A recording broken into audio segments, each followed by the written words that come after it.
This lucky bloody bitch అనుకుంది కోపంగా. చాలా సంవత్సరాల క్రితం నీల్ కుమార్ వ్యవహారంలో కూడా లక్కీని గురించి ఇలాగే అనుకుంది, అడ్డుకుంది తను. మళ్ళీ ఇన్నేళ్లకు ఇలా ఈ కాశీ వ్యవహారంలో. కాశీ వ్యవహారం ఏమిటి? Sheer nonsense. వీడితో తనకేమిటి? కానీ వీడు తనని ఇగ్నోర్ చేసి ఈ లక్కీతో అయితే నీకేమిటి అంటోంది ఆమె మనసు సురసుర మండుతూనే.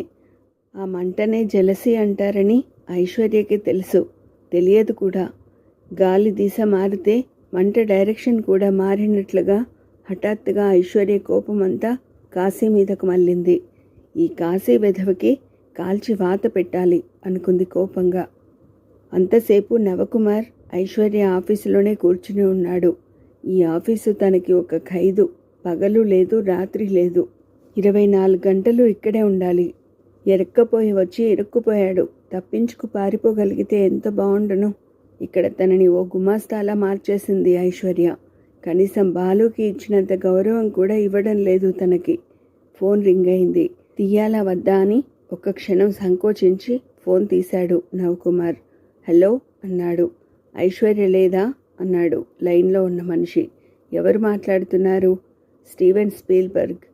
నవకుమార్ ఒళ్ళు పులకరించినట్లయింది. Steven Spielberg, number 1 Hollywood director.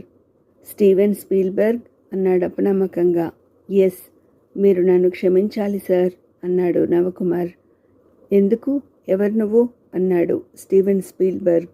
అతను నవకుమార్ ఊహిస్తున్నట్లు హాలీవుడ్ డైరెక్టర్ కాడని, అతను ఒక తోళ్ల వ్యాపారి అని, ఇటలీలో షూ మ్యానుఫ్యాక్చరింగ్ కంపెనీ పెట్టడానికి గాను ఐశ్వర్య వెంట పడుతున్నాడని గతంలో మనం చెప్పుకున్నాం. పేరు మాత్రం ఇద్దరిది ఒకటే. Steven Spielberg sir. క్రితంసారి మీరు ఐశ్వర్యకి ఫోన్ చేసినప్పుడు నేనే అందుకున్నాను. ఉండి కూడా లేనని చెప్పించింది.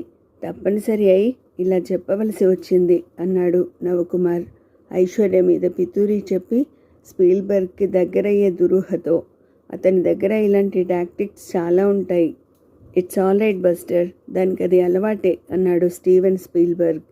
స్పీల్బర్గ్ సార్ అన్నాడు నవకుమార్. కమాన్, వాట్ ఈజ్ రాగింగ్ యూ అన్నాడు స్పీల్బర్గ్. మీ యూనిట్లో చేరాలని నాకు ఎంతో కోరికగా ఉంది అన్నాడు నవకుమార్. ఏ యూనిట్లో చేరుతావు అన్నాడు స్టీవెన్ స్పీల్బర్గ్ ఆశ్చర్యంగా. మీ ప్రొడక్షన్లో చాలా యూనిట్లు ఉంటాయని తెలుసు. ఏ యూనిట్లో అయినా పర్వాలేదు అన్నాడు నవకుమార్ అతి వినయంగా. అయితే నీకు లెదర్ బిజినెస్ అనుభవం ఉందా అన్నాడు స్పీల్బర్గ్ నవ్వుతూ. లెదర్ బిజినెస్ అని ఓ క్షణం అయోమయంలో ఉండిపోయాడు నవకుమార్. తర్వాత అందులోని మీనింగ్, లెదర్ బిజినెస్ అంటే అమ్మాయిల వ్యవహారాలు. You mean leather business? అనుభవానికేం బాగానే ఉంది. అయితే ఇప్పటిదాకా అన్నీ మన అల్లతోళ్ళే అన్నాడు నవకుమార్ నవ్వుతూ. ఇప్పటిదాకా ఎన్ని తోళ్ళు పదును చేయించి ఉంటావు? అబ్బో, 1000 పైనే అన్నాడు నవకుమార్ గొప్పగా. ఇంతేనా అన్నాడు స్పీల్బర్గ్. 1000 అంటే మాటలు కాదు కదా. నా చేతి మీదుగా 1,000,000 తోళ్ళు పదునై ఉంటాయి అన్నాడు స్టీవెన్ స్పీల్బర్గ్. మిలియనా?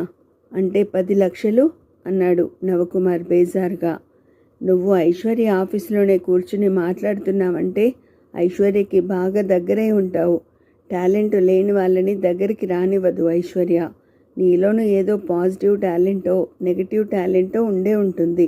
ఏదైనా పర్లేదు. లెదర్ ఎక్స్పోర్ట్ చేయడంలో నీకు అనుభవం ఉందా అన్నాడు స్పీల్బర్గ్. ఎక్స్పోర్టా? ఆడపిల్లలని ఎక్స్పోర్ట్ చేయడం? ఆడపిల్లలేమిటి అన్నాడు స్పీల్బర్గ్. మరి లెదర్ ఏమిటి అన్నాడు నవకుమార్ అయోమయంగా. నువ్వు నిజంగా జోకర్వి అన్నాడు స్పీల్బర్గ్. మీరు స్టీవెన్ స్పీల్బర్గేనా అడిగాడు Navakumar. Yeah, Steven Spielberg, West Back Heights and Leathers, exporters and importers of quality leather. టక్కుమని ఫోను పెట్టేశాడు నవకుమార్. అతని మొహం అవమానంతో కందిపోయింది. వీడిని అడ్డం పెట్టుకునేనా ఆ రోజున ఐశ్వర్య తనని బ్లఫ్ చేసింది? అతని మనసు మరగడం మొదలెట్టింది. బిచ్, తనతో నా ఆటలు, ఇలాంటి ట్రిక్స్ అన్నీ ప్లే చేయడం ఇన్నాళ్ళ నుంచి తన కాపీ రైట్ అనుకుంటున్నాడు తను. అందరూ కూర్చుని ఉంటారు. ఎక్కడి నుంచో ఫోన్ వస్తుంది. ఆ ఫోన్ ఎవరో పుస్తకాల షాపు నుంచి అయి ఉంటుంది. కానీ లవర్తో మాట్లాడుతున్నట్లు గొంతు పెట్టి మాట్లాడతాడు తను. ఫోన్ పెట్టేశాక చెబుతాడు, ఫలానా వాడి భార్య ఫోన్ చేసింది. రోజు మొగుడు అట్లా ఆఫీస్కు వెళ్ళగానే తను నాకు అలా తను ఎంతమంది రెప్యుటేషన్స్ని పాడు చేశాడో లెక్కలేదు. అట్లాంటిది తనని బ్లఫ్ చేసి భంగపడేటట్లు చేస్తుందా బిచ్. ఇంక తను కూడా అఫెన్స్లోకి వెళ్ళిపోతాడు. తను అఫెన్స్ ఆడుతూ ఉంటే సీరియస్గా అయిపోడు. నవ్వుతూ చాప కింద నీరులా వచ్చేసి చేయాల్సింది చేసేస్తాడు. సరిగ్గా అదే టైంలో లోపలికి వచ్చింది ఐశ్వర్య. ఆమెని చూడగానే తక్షణం ఐడియా తట్టింది నవకుమార్కి. యా, తను ప్రొఫెషనల్ కిల్లర్. ఈమె మీద సమ్మోహనాస్త్రం వేస్తాడు, మన్మథ మంత్రం పట్టిస్తాడు.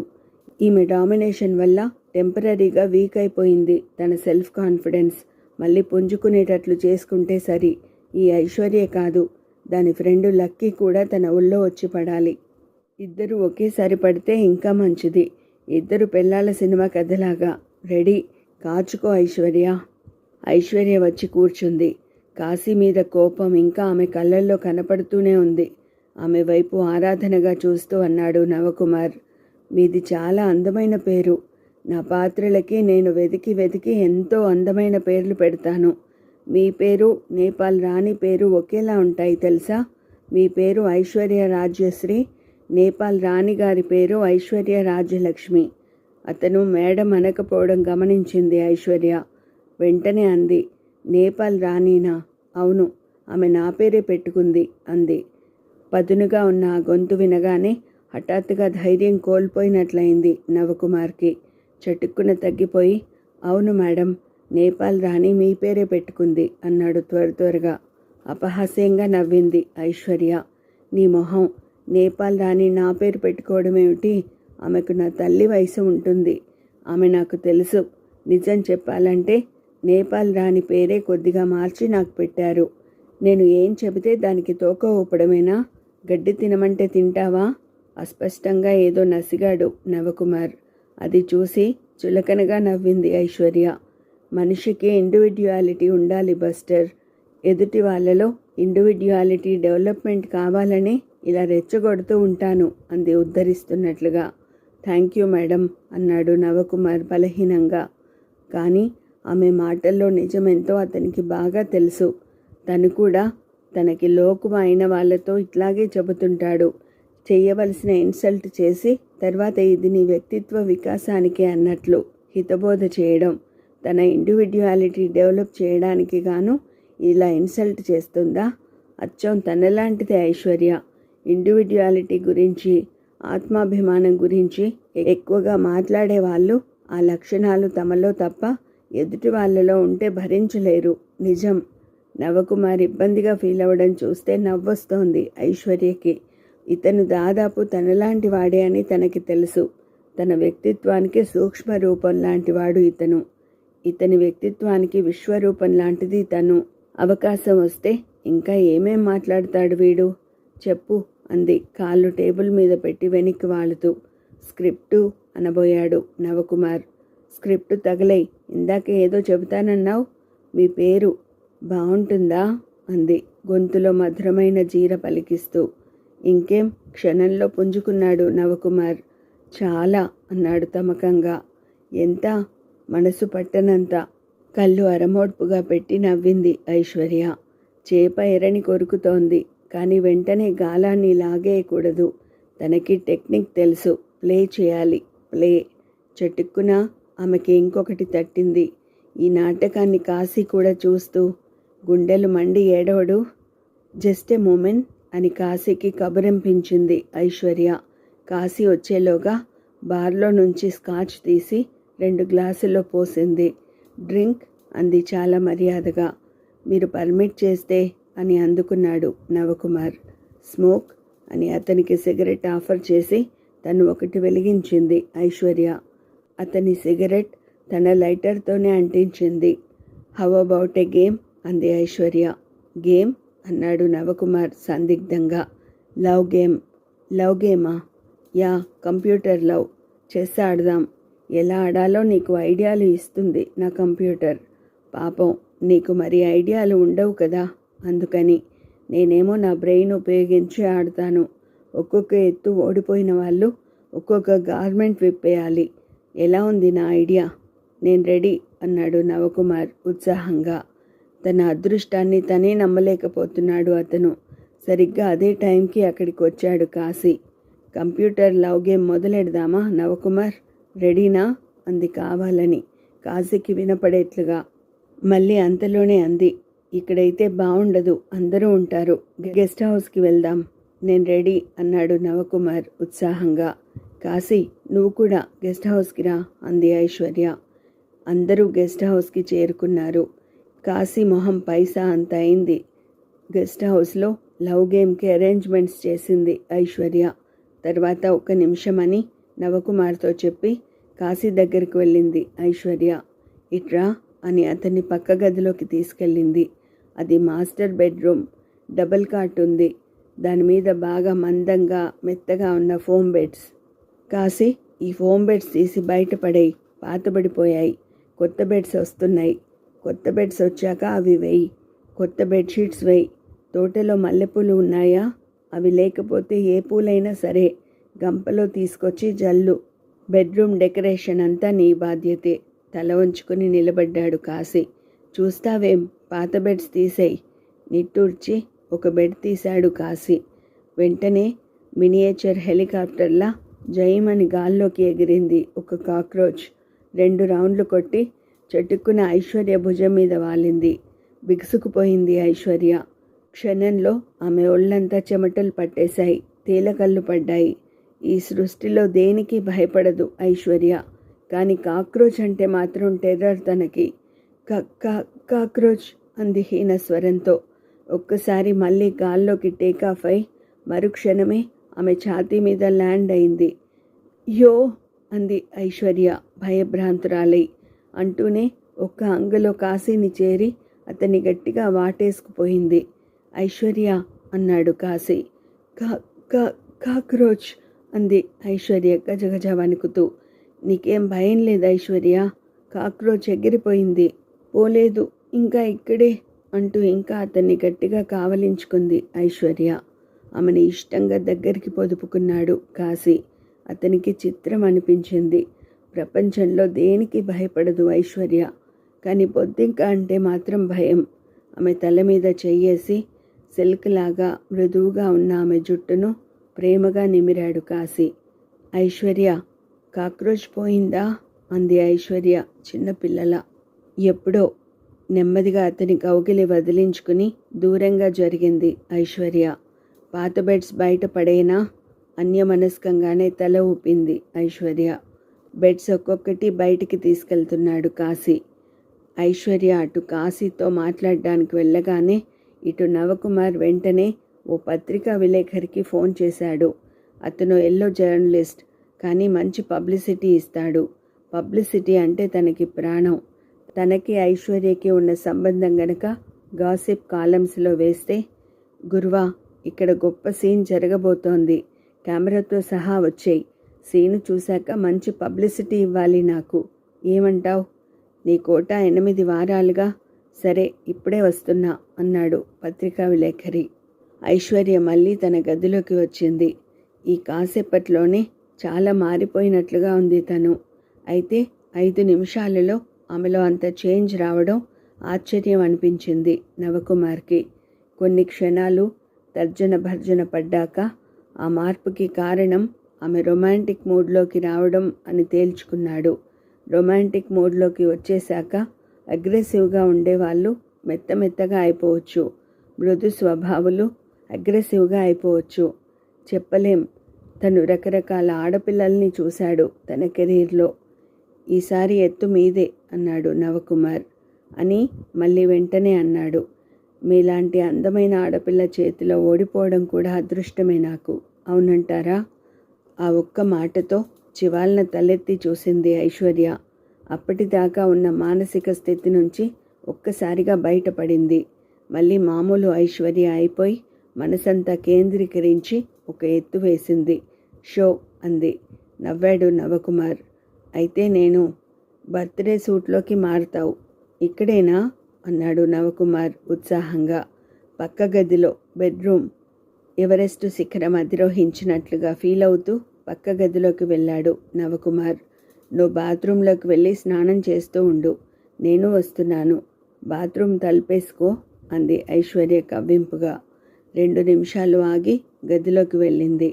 నవకుమార్ బాత్రూంలో ఉన్నాడు. తలుపేసి ఉంది. నవకుమార్ వదిలిన బట్టలు అక్కడే ఉన్నాయి. అవి తీసుకుని చడీ చప్పుడు కాకుండా బయటికి వచ్చింది. అప్పటికే పరుపులన్నీ తీసుకుని కాశీ వెళ్ళిపోయాడు. తలుపు బయట నుంచి లాక్ చేసింది ఐశ్వర్య. లాక్ని డోర్ మ్యాట్ దగ్గర పెట్టింది. పెంపుడు కుక్క బ్రూటస్ని పిలిచి చెప్పింది. Brute, take care. అర్థమైనట్లుగా తోకాడించింది బ్రూట్. అంతలో దూరంగా నడిచి వెళ్తున్న మూర్తిగారు కనపడ్డారు ఐశ్వర్యకి. అంకుల్ అంది ఐశ్వర్య. వినపడనట్లుగా వెళ్ళిపోతున్నాడు మూర్తిగారు. అంకుల్ ఆగండి, ఒక్క నిమిషం అంటూ గబగబా అటువైపు వెళ్ళింది ఐశ్వర్య. ఆయనకి తన మీద కోపం వచ్చింది. అది తనకు తెలుసు. కోపం పోగొట్టాలి తను.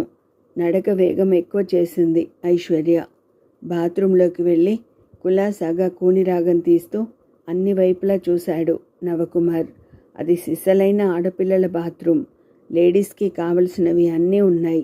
థ్రిల్ ఫీల్ అవుతూ స్నానం చేశాడు నవకుమార్. తర్వాత బయటికి వచ్చాడు. ఇంకా లోపలికి రాలేదేం ఐశ్వర్య? సిగ్గా? శ్రీ అని పిలిచాడు మృదువుగా. ఐశ్వర్యకి చాలా దగ్గర వాళ్ళు మాత్రమే ఆమెని శ్రీ అని పిలుస్తారని తెలుసు అతనికి. అందుకని నోరారా మళ్ళీ పిలిచాడు. శ్రీ? జవాబు లేదు. ఓకే ఓకే, తొందర లేదు, టేక్ యువర్ ఓన్ టైం అంటూ బర్త్డే సూట్లోనే గది అంతా తిరిగాడు నవకుమార్. 5 నిమిషాలు గడిచాక మళ్ళీ పిలిచాడు. శ్రీ? జవాబు లేదు. నవకుమార్ నొసలు ముడిపడ్డాయి. ప్రయత్నంగా అతని దృష్టి డబుల్ కాట్ మీదకి మళ్ళింది. దీని మీదే ఐశ్వర్యతో తన స్వర్గ సుఖాలు అనుభవించాలి. కానీ పరుపులేవి?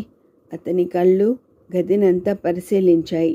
పరుపులే కాదు, మామూలు బెడ్రూముల్లో ఉండేవి ఏవీ లేవు అక్కడ. రక్త మాంసాలు లేని అస్థిపంజరంలా ఉంది ఆ గది.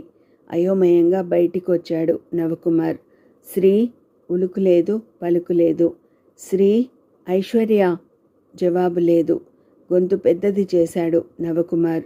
ఐశ్వర్య, ఐశ్వర్య, ఐశ్వర్య పిలిచి పిలిచి ఏదో అనుమానం తోచి తలుపు దగ్గరికెళ్ళాడు నవకుమార్. తలుపు లాక్ చేసి ఉంది. హఠాత్తుగా ముచ్చమటలు పోశాయి నవకుమార్కి. తన ఒంటివైపు చూసుకున్నాడు. ఒంటి మీద నూలు పోగులేదు.